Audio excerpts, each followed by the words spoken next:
Herzlich willkommen zu Alltag Deutsch. Hallo zusammen. Heute ist Tag 188, unser Thema Energiequellen. Ein sehr wichtiges Thema, ja? Absolut, wir lernen 15 wichtige Wörter für den Alltag. Genau, aber bevor wir mit den Wörtern richtig loslegen, haben wir noch was für euch. Ja, heute zeigen wir euch eine sehr effektive Methode, um eure Aussprache zu verbessern. Und zwar Shadowing. Richtig, beim Shadowing sprecht ihr fast gleichzeitig mit dem Sprecher. Genau. Hier sind 3 einfache Schritte. Also Schritt 1, zuhören. Hört zuerst nur zu. Achtet auf die Aussprache, die Betonung und die Pausen. Denkt nicht an Grammatik, hört nur den Klang. Das ist super wichtig. Und dann kommt Schritt 2, mitsprechen. Jetzt sprecht ihr mit. Versucht genauso zu sprechen wie der Sprecher. Achtet auf Tempo, Stimme und Gefühl. Ja, und schließlich Schritt 3, aufnehmen. Nehmt euch selbst auf. Vergleicht eure Stimme mit dem Original, so erkennt ihr eure Fehler und könnt euch verbessern. Ein ganz wichtiger Hinweis dazu. Bitte lest nicht nur still mit. Shadowing funktioniert nur, wenn ihr laut sprecht. Richtig. Euer Mund muss die Bewegungen trainieren. Das ist wirklich ein toller Tipp. Und noch etwas. Bleibt bis zum Ende dort, hört ihr unsere Mini-Story. Genau, da fassen wir alles nochmal schön zusammen. Also, steigen wir direkt ins Thema ein, oder? Ja, gerne. Also, wenn ich morgens meine Kaffeemaschine anmache, brauche ich Strom. Aber woher kommt der eigentlich? Tja, das beginnt meistens ganz tief in der Natur. Und da sind wir schon bei unserem ersten Wort heute, nämlich der Rohstoff. Auf Englisch sagt man, Raw Material. genau, Raw Material. Ein Rohstoff ist also ein völlig unbearbeiteter Naturstoff, wie zum Beispiel Kohle oder Erdöl oder auch Holz. Ja, das sind Dinge, die wir genauso in der Natur finden. Und die Industrie braucht diese Naturstoffe, um daraus Energie zu machen. Ist das vielleicht wie beim Kuchenbacken? Wie meinst du das? Naja, also Mehl und Eier sind ja sozusagen die Rohstoffe. Und wenn ich die mische und backe, entsteht etwas Neues. Ein Kuchen eben. Das ist ein richtig gutes Beispiel, ja. Kohle ist sozusagen das Mehl für unser Kraftwerk. Verstehe. Aber wo findet man denn diese Rohstoffe? Die liegen ja nicht einfach so auf der Straße rum. Nee, leider nicht. Und das bringt uns zum zweiten Wort. Das Vorkommen. Das Vorkommen. Auf Englisch heißt das Deposit oder Occurrence. Richtig. Das Vorkommen ist der Ort, an dem diese Naturstoffe in der Erde liegen. Ah, okay. Also wenn man tief unter der Erde ganz viel Öl findet, dann ist das ein Ölvorkommen. Ganz genau. Und diese Vorkommen sind auf der Welt total ungleich verteilt. Manche Länder haben riesige Vorkommen an Kohle oder Gas. Und andere Länder haben fast gar nichts, oder? Ja, genau. Die müssen dann alles einkaufen. Das ist geopolitisch oft ein riesiges Thema. Das stimmt. Aber sag mal, wenn man so ein Vorkommen tief in der Erde gefunden hat, wie holt man das Material dann da raus? Da brauchen wir unser erstes Verb für heute. Das Verb lautet gewinnen. Gewinnen. Auf Englisch to extract oder to obtain, oder? Genau. Und die wichtige Perfektform für den Alltag ist hat gewonnen. Warte mal. Wenn ich an Gewinnen denke, denke ich an ein Fußballspiel oder so. Ja, das ist die eine Bedeutung. Aber in der Industrie bedeutet es, dass man ein Material aus der Natur holt. Also man hat zum Beispiel in dieser Region schon immer Kohle gewonnen. Richtig, man hat Energie aus der Natur gewonnen. Das ist oft sehr harte Arbeit mit riesigen Maschinen. Und viele von diesen Stoffen, die man da gewonnen hat, die sind ja unglaublich alt, ne? Oh ja, wir sprechen hier von Millionen von Jahren. Und das ist unser nächstes Wort. Fossil. Fossil, das ist einfach, oder? Auf Englisch heißt das auch Fossil? Ganz genau. Fossile Stoffe sind aus extrem alten biologischen Überresten entstanden. Überreste. Du meinst also tote Pflanzen und Tiere? Ja, also wirklich Farne, Bäume und sogar Dinosaurier. Krass. Das heißt also, wenn ich im Winter meine Heizung aufdrehe, heize ich dann ernsthaft mit der Energie von alten Dinosauriern? So verrückt das klingt, ja, das tust du und irgendwie schon. Wahnsinn. All diese toten Pflanzen und Tiere wurden tief im Boden unter extremem Druck zusammengepresst. Das ist eigentlich alte Sonnenenergie aus der Urzeit. Aber diese alten fossilen Quellen machen uns heute ja ziemlich große Probleme, oder? Ja, und das liegt am Prozess, wie wir die Energie da rausholen. Ah, ich weiß, was du meinst. Meistens machen wir das durch Feuer. Das ist dann unser nächster Begriff, die Verbrennung. Richtig, auf Englisch Combustion. Die Verbrennung. Also der Prozess unter großer Hitze, bei dem aus dem Rohstoff dann Energie wird. Genau. Bei der Verbrennung wird der Rohstoff verbraucht, es entsteht sehr viel Hitze und diese Hitze macht Wasser zu Dampf. Und der Dampf macht dann den Strom. Aber dabei entsteht doch auch dieses schädliche Gas, das CO2. Ganz genau. Das ist das große Problem für unser Klima. Die Verbrennung von fossilen Rohstoffen schadet der Umwelt extrem. Und es gibt ja noch ein zweites Problem, ne? Wir haben ja nicht unendlich viele tote Dinosaurier in der Erde. Sehr guter Punkt. Und das bringt uns direkt zum nächsten wichtigen Verb, nämlich erschöpfen. Erschöpfen. Auf Englisch bedeutet das to deplete oder to exhaust. Und die Perfektform ist hat erschöpft. Richtig. Man benutzt das, wenn eine Quelle durch intensiven Verbrauch komplett leer wird. Also wenn wir so weitermachen, haben wir unsere Vorräte bald aufgebraucht. Man hat die Reserven dann komplett erschöpft. Genau. Wenn wir alles verbrennen, sind die Vorkommen irgendwann weg. Sie haben sich erschöpft. Puh, das klingt gar nicht gut.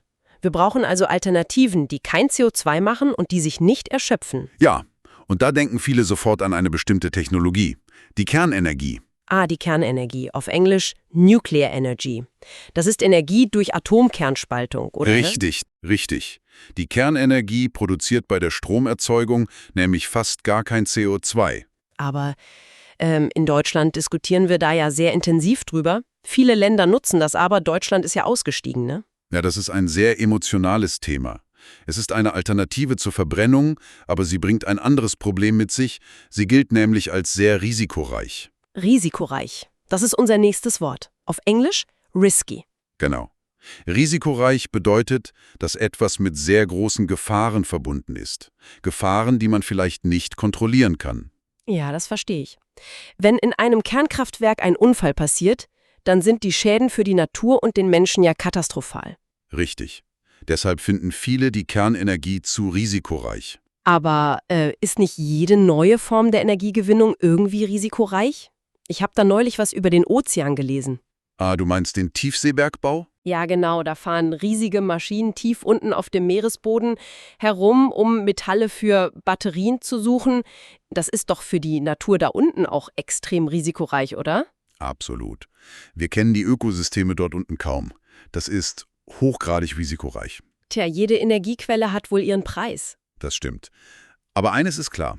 Wir müssen die alten, schädlichen Methoden durch etwas Neues ersetzen. Und ersetzen ist das perfekte Stichwort für unser nächstes Fachwort. Das heißt substituieren. Substituieren. Auf Englisch to substitute. Und die wichtige Perfektform für den Alltag heißt hat substituiert. Also, das bedeutet etwas Altes und Schädliches durch eine saubere Alternative zu ersetzen. Genau. Ein typischer B1-Satz wäre, wir haben das alte Gas durch moderne Windkraft substituiert. Super. Wir haben substituiert. Das ist ein tolles Wort. Bevor wir jetzt über die coolen neuen Alternativen sprechen, habe ich noch eine kurze Bitte an unsere Zuhörer. Ja, was denn? Wenn euch unser Podcast beim Deutschlernen hilft, dann abonniert gern unseren Kanal und gebt uns einen Daumen nach oben. Ja, das hilft uns wirklich sehr. Also, wo waren wir stehen geblieben? Beim Substituieren. Wir müssen fossile Energie substituieren. Und jetzt schauen wir uns an, womit wir das machen. Genau, wir blicken in die Zukunft. Und da ist das wichtigste Wort regenerativ. Regenerativ. Auf Englisch sagt man regenerative. Das ist sozusagen ein Synonym für erneuerbar. Es beschreibt Quellen, die sich von ganz allein immer wieder erneuern. Also wie die Sonne oder der Wind. Die schicken uns keine Rechnung und sie erschöpfen sich nicht. Ganz genau. Sie sind endlos da. Aber weißt du, was ich mich immer frage? Wie fangen wir den Wind oder das Sonnenlicht eigentlich ein? Das ist doch gar nicht fest. Tja, das ist die große Kunst der Ingenieure. Und dafür haben wir ein tolles Verb. Nutzbar machen. Nutzbar machen. Auf Englisch to harness oder to make usable. Und die Perfektform lautet, hat nutzbar gemacht. Richtig. Es bedeutet, dass wir einen Naturstoff so umwandeln, dass wir ihn mit Technik verwenden können. Man hat zum Beispiel die Sonnenenergie nutzbar gemacht. Kannst du mir da ein Alltagsbeispiel geben? Also, wie genau fangen wir denn jetzt den Wind ein? Ist das wie bei einem Segelboot? Ja, das ist ein richtig gutes Bild. Bei einem Segelboot drückt der Wind in das Segel und das Boot fährt los. Mhm. Bei einem Windrad sind diese großen Flügel das Segel. Der Wind drückt dagegen, die Flügel drehen sich und ein Generator drinnen macht daraus dann einfach Strom. Ah, okay. So haben wir den Wind also nutzbar gemacht. Genau. Und wenn wir den Strom dann haben, muss er irgendwie in unsere Häuser kommen. Stimmt. Er muss ins Stromnetz. Und das bringt uns zum nächsten Verb. Speisen. Auf Englisch to feed or to power.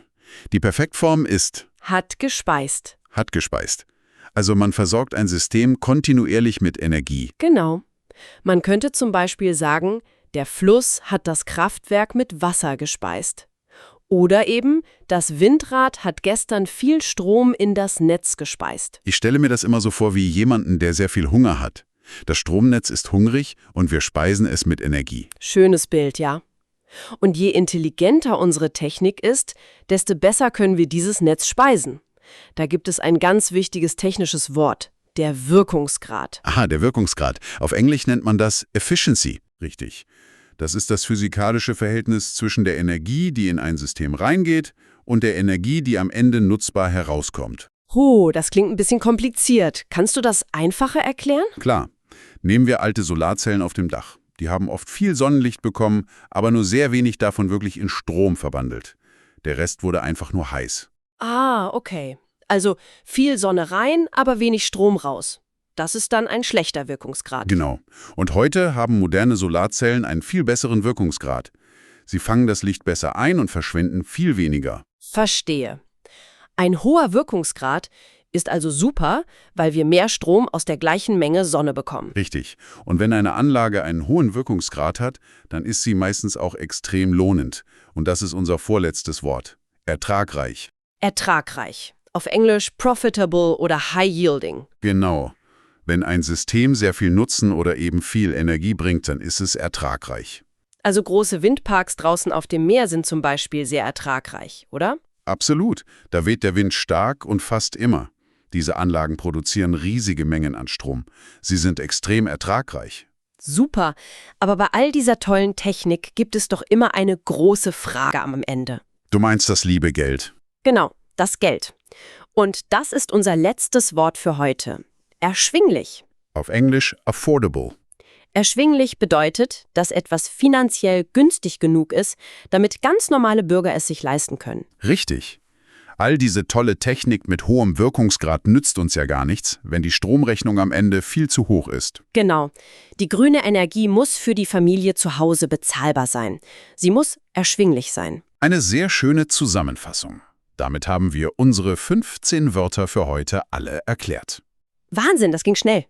Ja, und wie versprochen fassen wir all diese Wörter jetzt in einem ganz natürlichen Kontext zusammen. Genau. Es ist Zeit für unsere Mini-Story. Hört jetzt gut zu, wie wir die Wörter im Alltag verwenden. Also, es geht los. Wir erzählen euch heute von Familie Müller. Stell dir vor, Familie Müller sitzt kopfschüttelnd am Küchentisch. Sie haben gerade eine extrem hohe Stromrechnung bekommen. Oha, das kenne ich. Warum ist die denn so hoch? Tja, ihr Strom stammt leider noch aus weit entfernten Vorkommen. Ah, Vorkommen von fossilen Rohstoffen. Richtig. Ganz genau. Diese Rohstoffe hat man tief aus der Erde gewonnen und dann durch Verbrennung in Strom verwandelt. Das ist natürlich schlecht. Denn da sich diese globalen Ressourcen langsam erschöpfen, wird das Material extrem teuer. Genau.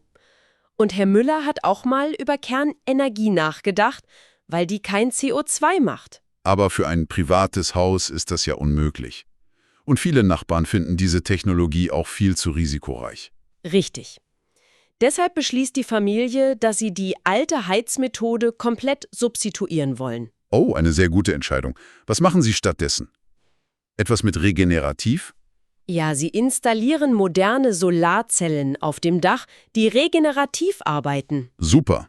Diese neuen Modelle haben ja mittlerweile einen wirklich fantastischen Wirkungsgrad. Absolut. Und ab sofort speisen die Solarzellen den sauberen Strom direkt in das eigene Hausnetz der Familie Müller. Sie haben also die Kraft der Sonne endlich für sich selbst nutzbar gemacht. Ganz genau. Weil ihr Dach den ganzen Tag in der Sonne liegt, ist das System extrem ertragreich. Und das Beste daran ist sicher das Geld, oder? Ja. Durch die eigene Stromproduktion ist ihr tägliches Leben jetzt endlich wieder erschwinglich. Eine richtig schöne Geschichte. Da sieht man mal, wie alle diese globalen Begriffe direkt am Küchentisch der Familie ankommen. Stimmt, genau.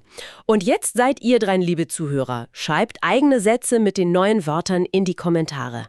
Genau, wir lesen das immer sehr gerne. Und nicht vergessen, abonniert den Kanal und gebt einen Daumen nach oben. Morgen sprechen wir über ein ganz anderes spannendes Thema, nämlich globale Verantwortung. Da freue ich mich schon drauf. Vielen Dank fürs Zuhören. Bis morgen bei Alltagsdeutsch Podcast. Tschüss und einen schönen Tag noch. Macht's gut. Tschüss.